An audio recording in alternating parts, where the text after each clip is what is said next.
بيتحول الشخص ده لواحد أعمى، مش شايف غير نفسه وبس. بيبقى شايف إن كل اللي بيعمله وعمله صح وليه مبرر.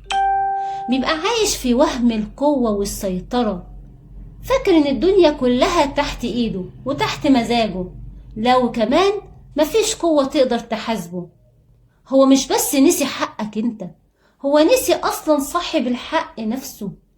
وده بقى بيخليه يغرق أكتر وأكتر في الظلم، وبيخلي فاتورة حسابه تتقل يوم بعد يوم. تعال انت بقى يلي موجوع.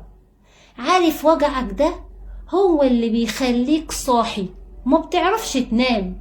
احساسك انك اتظلمت بيخليك اقرب لربنا، بتتقرب لربنا وبترفع ايدك لربنا وبتدعي لربنا وبتشتكي